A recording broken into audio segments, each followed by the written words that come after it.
है और ये पड़ा है मुझे 25 रुपए का। तो चलिए अब मैं आपको अंदर लेकर चलता हूँ, यहाँ के इतिहास से जुड़ी सारी जानकारियां आपको देता हूँ अब। तो यहाँ पर अंदर घुसते ही आपको सबसे पहले जो है राइट साइड में एक इमारत दिखाई देगी। तो ये जो इमारत है सिकंदर लोदी के टाइम की है और अकबर से पहले यहाँ पर 1503 में सिकंदर लोदी आया था और सिकंदर लोदी ने यहाँ पर सिकंदरा नाम का गांव बसाया था, तभी से इस एरिया का नाम जो है सिकंदरा पड़ गया। तो यहाँ पर सिकंदर लोदी की मृत्यु के बाद उसकी अस्थायी रूप से समाधि भी बनाई गई थी, जिसको बाद में दिल्ली के लोदी गार्डन में शिफ्ट कर दिया गया था।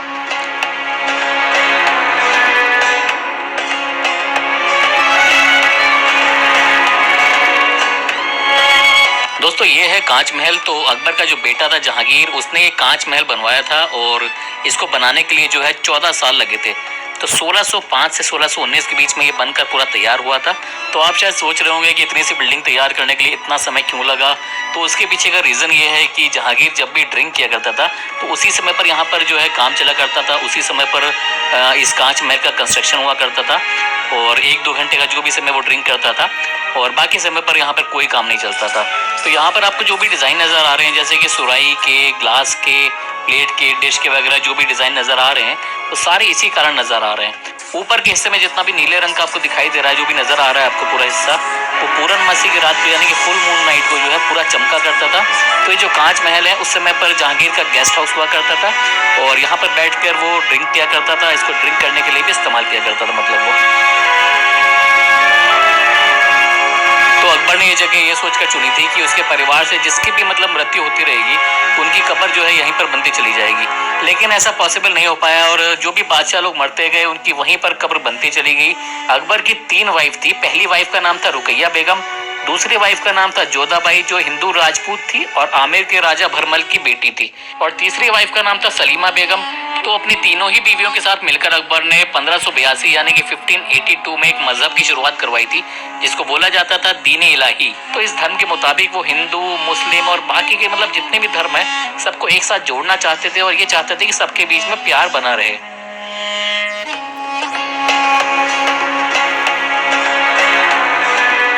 तो दीन-ए इलाही मजहब आपको पूरी तरह इस गेट पर नजर आ जाएगा।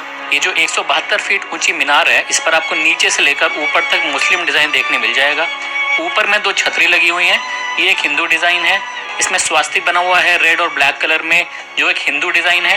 व्हाइट मार्बल में जो कार्विंग हुई है वो एक मुस्लिम डिजाइन है। उसके साइड में क्रॉस बने हैं रेलिंग में, मार्बल के अंदर में ब्लैक में, व्हाइट में, वो एक क्रिश्चियन डिजाइन है। ऊपर जो लोटस फ्लावर बना हुआ है गेट के ऊपर, वो एक हिंदू डिजाइन है। उसके साइड में आपको पट्टी दिख रही होगी, व्हाइट जो अरबी में लिखा हुआ है पूरा, वो एक मुस्लिम डिजाइन है। सबसे नीचे में जो ब्लैक एंड व्हाइट में जहाँ पर लोग खड़े हुए हैं, तो ब्लैक में और व्हाइट में जो स्टार के साथ में वो पूरा बना हुआ है, वो एक क्रिश्चियन डिजाइन है। तो जैसा ये गेट आपको नजर आ रहा है, सेम गेट आपको अंदर से भी देखने को मिलेगा। तो दोनों साइड में सेम तरह के गेट हैं। तो इसी गेट को देखकर ताजमहल में भी एक ऐसा ही गेट बनवाया गया था 1602 में, यानी कि 1602 में अकबर ने अपना जिंदा रहते हुए इसको बनवाना शुरू कर दिया था और 1605 में यानी कि 1605 में अकबर की मृत्यु हो गई थी। 1613 में इसको अकबर के बेटे जहांगीर ने पूरा करवाया था और इसको पूरा होने में 11 साल का समय लगा था। तो इस गेट को बोला जाता है जहांगीरी गेट और बाकी के 3 गेट जो हैं वो अब इस्तेमाल में नहीं आते हैं। तो ये जो छोटा वाला गेट दिख रहा है आपको, इसके पीछे भी एक कहानी है। तो ऐसा कहा जाता है कि उस समय पर आमतौर पर लोग 6.5-7 फीट तक की हाइट के हुआ करते थे, लेकिन अकबर की ऊंचाई 5.5 फीट के आसपास की थी। तो लोग उसको ताने दिया करते थे कि तुमको कौन सलाम करके जाएगा। तो बीरबल ने कहा कि आप यहाँ पर 6 फीट के दरवाजे बनाने शुरू कर दो और लोगों को अपने आप ही इस दरवाजे से झुककर आपको सलाम कर अंदर आना होगा। तो इसी कारण से ये दरवाजा जो है 6 फीट का बनाया गया था और अंदर में भी कुछ दरवाजे आपको देखने को मिलेंगे जो 6 फीट की हाइट के बनाए गए हैं।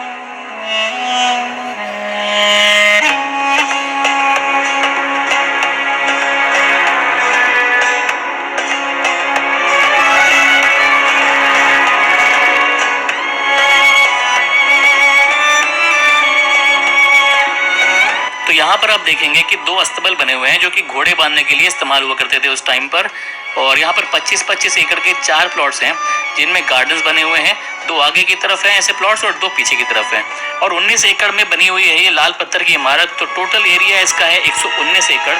यहाँ पर करीब 300 हिरण और काफ़ी सारे मोर भी आपको देखने को मिल जाएंगे। मुगलों के समय में यहाँ पर गार्डन नहीं था बल्कि यहाँ पर गुलाब की खेती हुआ करती थी।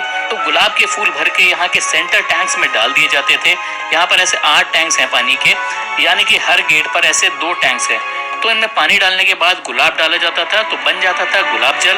ऐसा कहा जाता है कि डेड बॉडी को कब्र में डालने से पहले फ्रेश करवाने के लिए इन टैंक्स का इस्तेमाल हुआ करता था, क्योंकि जैसा कि मैंने बताया ये अकबर के समय का कब्रिस्तान हुआ करता था। अकबर का कोई वारिस नहीं था, तो ऐसा बताया जाता है कि वो अपनी हिंदू रानी जोधाबाई के साथ नंगे पैर फतेहपुर सीकरी दुआ मांगने गए थे। वहाँ पर सलीम चिश्ती की दरगाह में अकबर की दुआ फतेह होने के बाद उसको एक लड़का हुआ जिसको बाबा ने अपना नाम दिया सलीम, लेकिन अकबर ने अपने धर्म के मुताबिक उसका नाम रखा था जहांगीर। जहांगीर की जो कब्र है वो लाहौर पाकिस्तान में बनी हुई है, और अनारकली जिसको जहांगीर बेहद प्यार किया करता था उसकी भी कब्र लाहौर पाकिस्तान में ही है। ये जो अकबर का मकबरा है ये चारों साइड से सिमेट्रिकल है, तो चारों साइड से आपको ये एक जैसा ही लगेगा। 5 खाने उधर है तो 5 ही खाने इस साइड भी हैं। बीच वाले खाने को मिला लिया जाए तो हर साइड में 11 खाने हैं, तो कुल मिला के ऐसे 44 खाने हैं, जिनमें से 4 घिरे हुए हैं जिनमें अकबर और उसकी बेटियों की कब्रें हैं, और बाकी 40 अभी भी खाली पड़े हुए हैं। यहाँ पर यहाँ नीचे वाली बिल्डिंग जो दिख रही है आपको ये अकबर ने बनवाई थी। उसके ऊपर वाली बिल्डिंग जो व्हाइट मार्बल की बनी हुई है वो अकबर के बेटे जहांगीर ने बनवाई थी। उसमें ओपन स्पेस भी है काफी सारा। ये जो मीनार आपको दिख रही है ये मुस्लिम डिजाइन है। एक मीनार से दूसरी मीनार तक ये जो क्रॉस बनता हुआ जा रहा है ये क्रिश्चियन डिजाइन है। ऊपर जो व्हाइट वाला डोम नजर आ रहा है वो एक राजस्थानी हिंदू डिजाइन है। तो अब मैं आपको उस कमरे में लेकर चलता हूँ जहाँ पर अकबर की कब्र है। इसको बोलते हैं गोल्डन हाउस। ये सुनहरा महल था। उस समय पर यहाँ की दीवारों पर गोल्ड ही गोल्ड लगा हुआ था। औरंगजेब ने अपने समय में गोकुल नाम के एक मशहूर जाट जमींदार को मरवा दिया था, और उसका बदला लेने के मकसद से फिर राजा राम सिंह ने यहाँ पर इस जगह पर धावा बोल दिया था। तो वो लोग यहाँ पर आग लगाकर सारा का सारा सोना पिघलाकर और बहुत सारी और चीजें यहाँ से लूट कर ले गए थे, और तभी से यहाँ की दीवारें काली भी पड़ी हुई हैं। यही नहीं बल्कि ऐसा भी बताया जाता है कि उन्होंने अकबर की कब्र खोदकर उनकी हड्डियां तक भी जला डाली थी। 1905 में यहाँ पर जब अंग्रेज सरकार आई थी तो लॉर्ड कर्जन ने यहाँ गोल्ड की पेंटिंग करवाई थी, और कॉर्नर पे जो दिख रहा है आपको ये रियल गोल्ड नहीं है, ये आर्टिफिशियल गोल्ड है। और ये जो लैंप आप देख पा रहे हैं ऐसे 5 लैंप लगवाए गए थे। 2 ताजमहल में है, 2 इधर है और एक फतेहपुर सीकरी में है, मगर ये ब्रास के हैं यानी कि पीतल के हैं, ये गोल्ड के नहीं है। उस जमाने में लाइट तो थी नहीं, तो मिसाल के तौर पर ये जला दिए जाते थे। और यहाँ से आप वो वाला गेट भी देख पाएंगे जो शुरुआत में मैंने आपको दिखाया था, जिससे झुककर लोग बादशाह को सलाम करते हुए अंदर आया करते थे। और अब मैं दिखाता हूँ आपको यहाँ की सबसे अहम कब्र, जो कि बादशाह जलालुद्दीन मोहम्मद अकबर की है।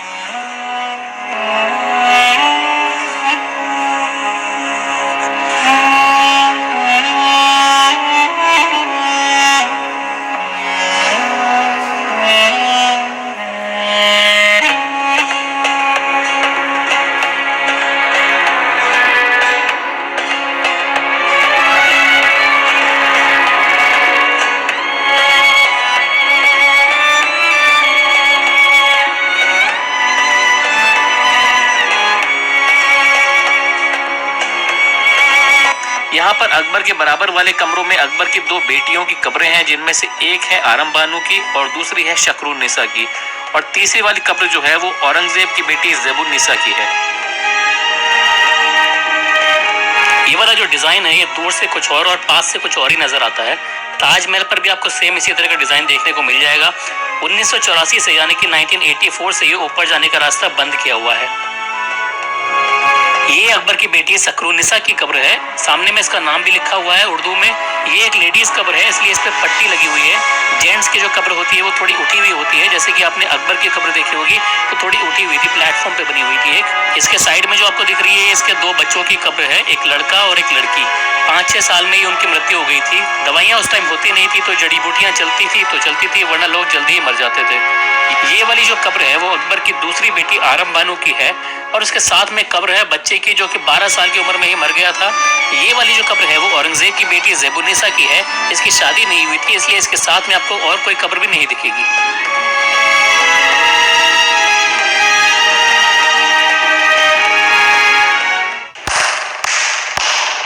तो यहाँ पर खड़े होकर अगर मैं ताली बजाता हूँ तो ऐसी आवाज आती है, और वो इसलिए है क्योंकि यहाँ पर 7 फीट नीचे खाली गड्ढा है। अकबर चाहता था कि उसके परिवार में अगर कोई भी मरेगा तो 7 फीट की उसकी कब्र बना दी जाएगी इसी पत्थर को उठाने के बाद, लेकिन ऐसा हो नहीं सका। ऐसी 40 हैं चारों साइड में, और 40 की 40 खाली पड़ी हुई हैं। पूरी तरह से ये कब्रिस्तान इस वजह से नहीं बन पाया क्योंकि अकबर की 1605 यानी कि 1605 में मृत्यु हो गई थी। उस जमाने में ऐसी छत बनाई गई थी जो कि गाय और भैंस की खाद की हुआ करती थी।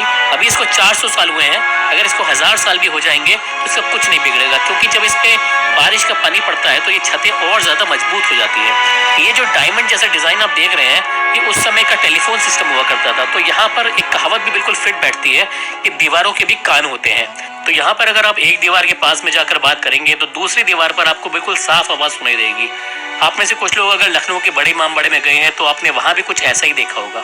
ये उस मटेरियल से बना हुआ है जिससे अगर आज भी आप अपना घर बना लेंगे तो आपके मकान में भी टेलीफोन सिस्टम हो सकता है। तो इसमें जो मटेरियल यूज होता था वो था पान में खाने वाला चूना, मधुमक्खी का शहद और उड़द की सफेद दाल, उसकी लेई बनाई जाती थी और यहाँ पे लगाई जाती थी। उससे ये पूरा टेलीफोन सिस्टम यहाँ का बन जाता था।